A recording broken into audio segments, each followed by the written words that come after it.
기독교가 무엇인지 알아보는 기독교 무엇? 오늘 벌써 네 번째 만남이네요. 그런데 여러분, 기독교가 무엇인지 알아보고 있는데 정작 기독교라는 단어가 어떻게 유래된 것인지를 제가 설명을 드리지 않은 것 같습니다. 기독교의 기독이라고 하는 한자어는 중국어에서 왔습니다. 중국어 기리사독에서 왔고요. 이 기리사독이라는 말은 어떤 의미인가 하면 사실은 의미라기보다는 중국어가 원래 외래어를 옮길 때 소리나는 대로 옮기거든요. 이 기리사독이라는 한자는 그리스어로는 크리스토스, 영어로는 크라이스트, 우리말로는 그리스도로 발음되는 이 단어를 소리나는 대로 옮겨서 중국인들이 기리사독이라는 한자어를 썼다고 합니다. 길잖아요. 그래서 우리나라에서는 그 앞글자와 마지막 글자를 따서 기독이라고 사용한 것으로 그렇게 전해집니다. 그러니까 사실은 기독교라고 하는 용어는 어떤 의미에서 보면 적절하지 않아요. 그리스도 네 글자에서 첫 글자 그하고 마지막 자 도만 따서 옮긴 말이거든요. 그래서 사실은 기독교라는 표현, 용어보다는 그리스도교라고 부르는 것이 더 적절하다라는 주장도 오래되었지만 관습적으로 기독교 그렇게 부릅니다. 자, 그리스도의 의미는 우리가 지난번 만남에서 살펴보았죠. 히브리어로 메시아, 그리스어로 그리스도. 이 단어의 의미는 문자적으로는 기름 부음을 받은 사람. 그래서 하나님께서 중요한 사명을 가지고 파송한 존재를 의미하는 단어라고 말씀을 드렸습니다. 그 하나님의 미션, 하나님께서 파송하신, 예수를 파송하신 그 사명이 우리를 구원하는 것이었기 때문에 이 메시아 또 그리스도라고 하는 단어는 주로 구원자 혹은 구세주라는 단어로 번역된다는 것도 말씀을 드렸습니다. 여러분, 그렇게 살펴보면 자, 기독교는 그리스도의 종교고요. 그리스도는 예수예요.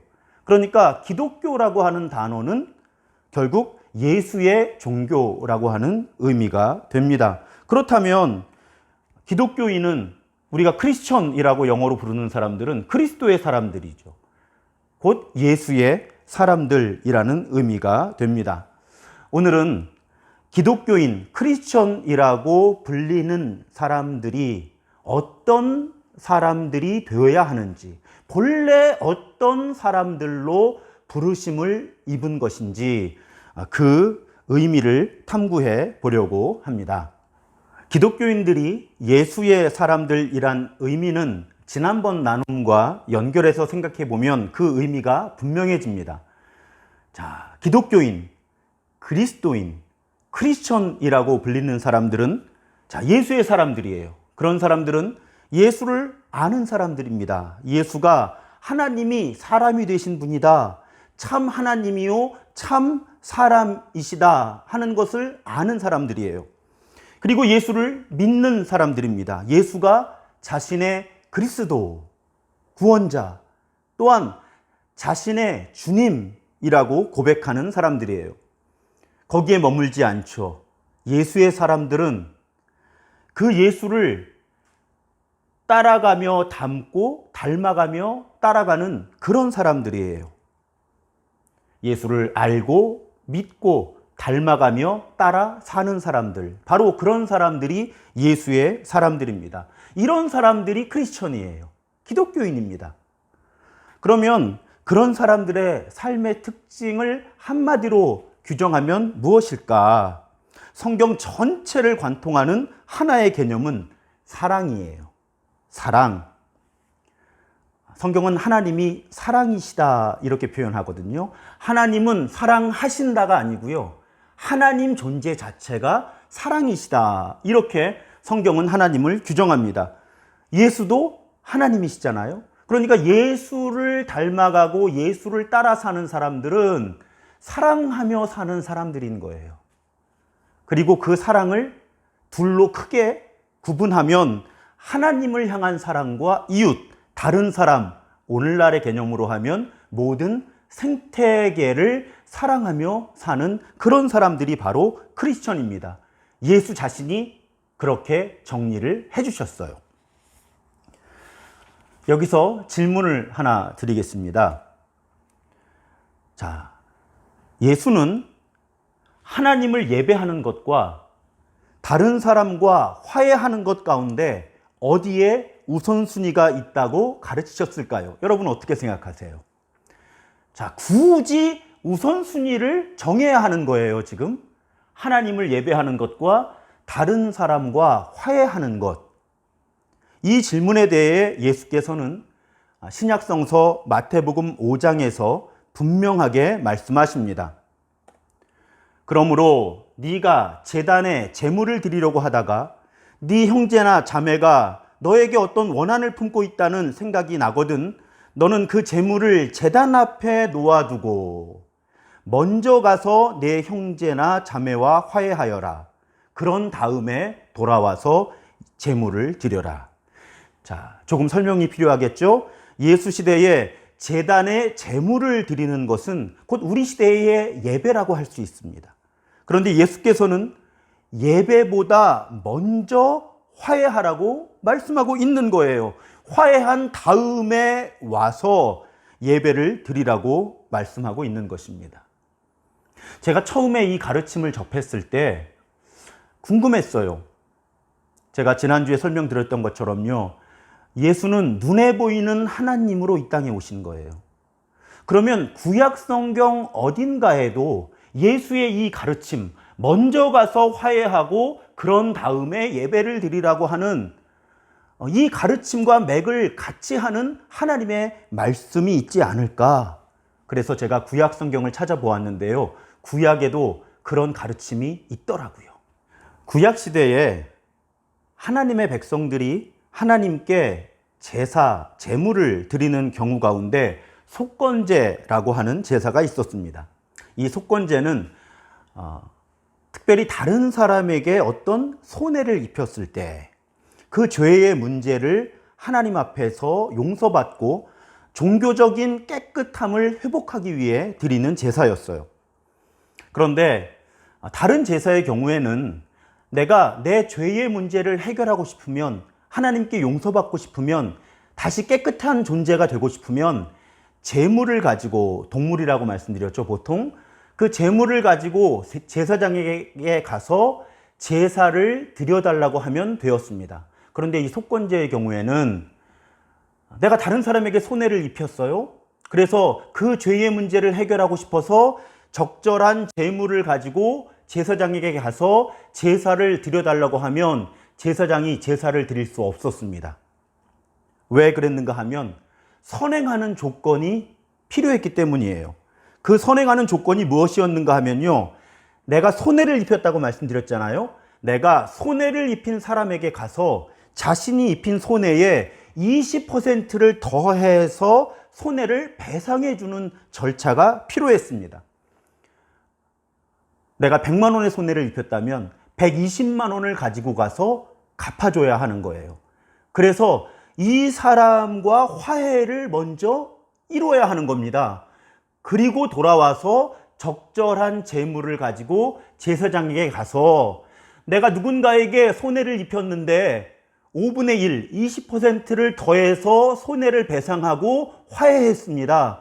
그러니 하나님께 내 죄에 대한 용서, 내 죄를 깨끗하게 해주십시오 하고 제사를 드려주십시오. 그때 비로소 제사장이 제사를 드릴 수 있었다는 것입니다. 어떻습니까, 여러분? 예수의 가르침과 일치하지요.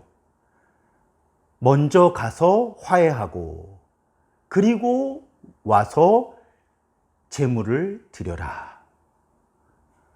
여러분, 우리는 여기서 기독교가 하나님과의 관계만 중요하게 생각하고 다른 사람들과의 관계는 소홀히 여긴다는 선입견이 성경적이 아님을, 오해임을 확인해 볼 수 있습니다. 심지어 신약성서 요한 1서에서는 이런 말씀도 있어요. 누가 하나님을 사랑한다고 하면서 자기 형제자매를 미워하면 그는 거짓말쟁이입니다. 자, 나는 하나님을 정말 사랑해요. 그렇지만 나에게는 미워하는 사람들이 많아요 하면 그는 거짓말장이이다. 보이는 자기 형제자매를 사랑하지 않는 사람이 보이지 않는 하나님을 사랑할 수는 없다. 하나님을 사랑하는 사람은 자기 형제자매도 사랑해야 한다. 우리는 이 계명을 주님으로부터 받았다. 그런 말씀이에요. 여러분, 크리스천은 하나님을 사랑하고 이웃, 다른 사람들, 나아가 생태계를 사랑하는 사람들이에요. 그런데 성경은 조금 전문적인 용어로 절대자, 하나님과의 관계를 수직적 영성이라고 하고요. 다른 사람과의 관계를 수평적인 영성이라고 하는데, 성경은 이 두 방향의 영성, 이 두 방향의 사랑이 서로 분리된 것이 아니다. 서로 하나로 연결되어 있음을 분명하게 가르치고 있습니다. 그래서 5세기와 6세기에 걸쳐서 영적 지도자로 살아갔던 도로데우스라고 하는 분이 이런 도식으로 이 문제를 설명했어요. 자, A 또 B 두 사람이 하나님을 향해 나아가고 있습니다. 이것을 영적인 여정이라고 볼 때 A와 B가 하나님을 향해 가까이 다가설수록 이 A와 B 두 사람 사이의 거리도 짧아집니다. 가까워지는 것이죠. 하나님을 향해 가까이 다가가고 있다면 이 두 사람 사이의 거리도 가까워진다. 하나님을 정말 사랑하게 된다면 사람과 사람도 서로 사랑하게 된다. 만약에 이 두 사람 사이의 거리가 멀어진다면, 서로 사랑하지 않고 미워하게 된다면 이 두 사람 가운데 적어도 한 사람은 하나님으로부터도 멀어지고 있는 것이다. 그런 해석도 가능해집니다. 저는 이 그림을 처음 접하고 매우 큰 충격을 받았어요. 제가 어릴 때는 하나님을 사랑하는 것이 중요하다고만 배웠거든요. 다른 사람, 이웃, 이 생태계를 사랑하는 것에 대해서는 우선순위가 낮은 것으로 그렇게 배웠어요. 그런데 성경과 교회 전통은 그렇게 가르치고 있지 않습니다. 크리스천은 하나님을 사랑하고 이웃, 나아가 생태계를 사랑하는 사람들이에요. 성경과 전통은 이 두 가지 방향의 사랑, 수직적 영성과 수평적 영성이 서로 분리되어 있지 않고 하나로 연결되어 있음을 분명하게 밝히고 있습니다. 그래서 저는 이렇게 표현합니다. 크리스천들은 하나님을 사랑함으로 다른 사람들을 사랑하고 다른 사람들을 사랑함으로 하나님을 사랑하는 사람들입니다.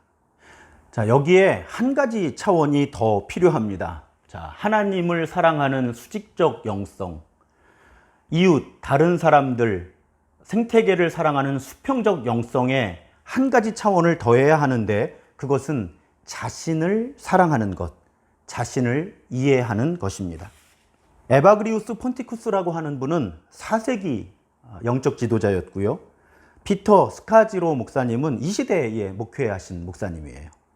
에바그리우스 폰티쿠스는 만약 네가 하나님을 알고 싶으면 먼저 너 자신에 대해 알도록 하라고 가르치고 있고요.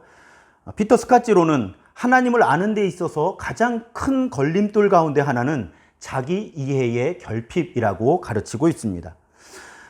여러분, 크리스천은 자신이 어떤 사람인지를 깊이 이해하는 사람이고요. 자신이 자기 자신을 성숙하게 사랑할 줄 아는 사람이어야 합니다. 왜 그런가 하면 우리가 하나님을 인식하는 것이 바로 나예요. 만약에 내가 찌그러져 있으면, 일그러져 있으면요, 내가 인식하는 하나님도 일그러지고 찌그러질 수밖에 없는 거예요. 그래서 내가 어떤 사람이고 얼마나 어떻게 망가져 있고 얼마나 어떻게 구원받은 사람인지를 정확하게 이해하고 있어야 하나님이 어떤 분이신지도 정확하게 인지할 수 있는 겁니다. 그리고 예수님께서 이웃을 내 몸과 같이 사랑하라고 말씀하셨잖아요. 근데 여러분, 내 몸과 같이 사랑해야 되는 거예요. 그러면 자기 자신을 제대로 사랑하지 못하는 사람이 어떻게 다른 사람과 하나님을 제대로 사랑할 수 있겠습니까? 자기 이해, 자기 사랑에 미숙한 사람은 다른 사람과 하나님을 성숙하게 사랑할 수 없습니다. 그래서 성숙한 크리스천이 된다는 것은 자기 자신을 깊이 이해하고 자기 자신을 성숙하게 사랑할 수 있게 된다는 차원을 포함하는 거예요. 이런 세 가지 사랑의 방향, 세 가지 사랑의 차원을 잘 정리한 분이 헨리 나우엔이라고 하는 분입니다. 헨리 나우엔이라고 하는 분이 영적 발돋움이라는 책을 쓰셨어요. 번역을 참 잘했습니다. 발돋움. 영어로는 무브먼트예요. 움직임입니다. 우리의 영적인 여정은 세 방향으로의 움직임, 세 방향으로의 발돋움이라는 거예요. 어떤 세 방향이요?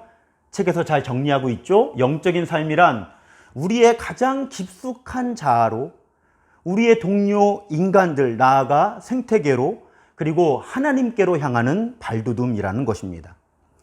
소란스럽고 혼란스러운 삶 가운데서 우리는 용감하고 솔직하게 내면의 자아를 향해 발돋움하도록 부름을 받고 있습니다. 또한 깊은 관심을 가지고 이웃을 향하여 발돋움하도록, 또한 기도로서 하나님을 향하여 점점 더 발돋움하도록 부름을 받고 있습니다. 여러분, 이것이 영적인 여정, 영적인 성숙의 발돋움입니다. 우리 크리스천들은 이런 세 방향의 발돋움, 세 방향의 움직임으로 부르심을 받은 사람들이에요. 그리고 이 세 방향의 여정은 결코 분리되어 따로따로 움직일 수 있는 것이 아닙니다.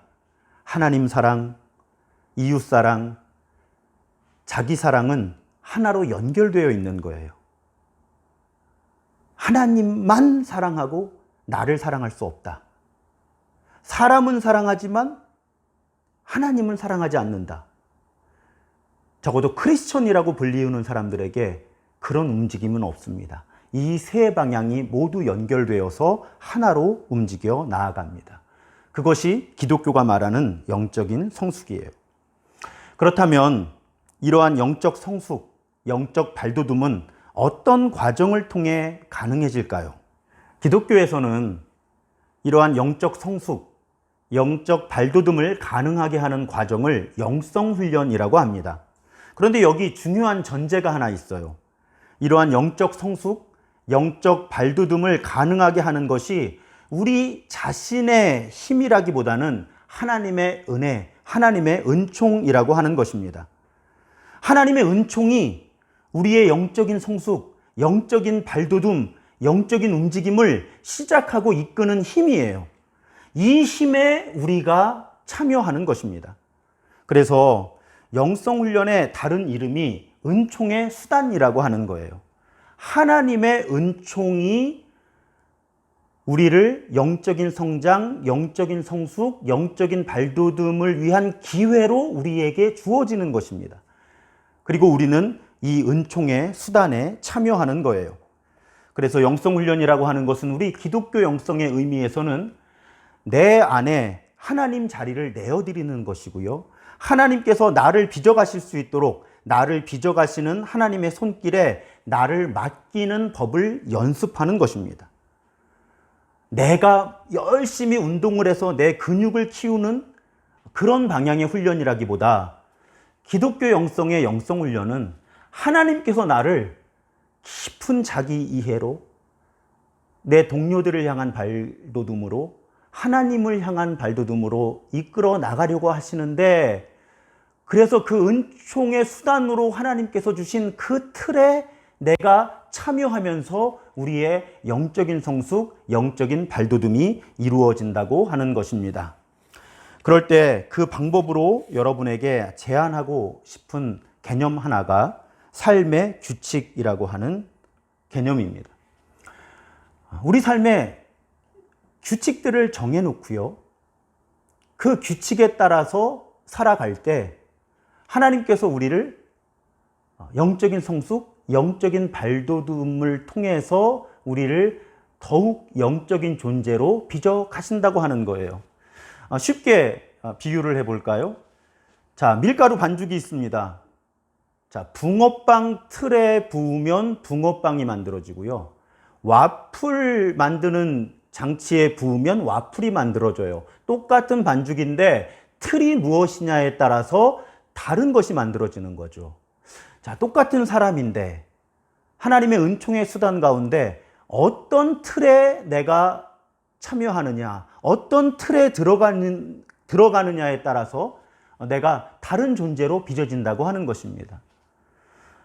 그러면 구체적으로 삶의 규칙을 어떻게 생각해 보면 좋을까요? 저와 제가 섬기는 교회에서는 이 7가지 영역에서 삶의 규칙을 생각해 보도록 그렇게 성도들을 초청합니다.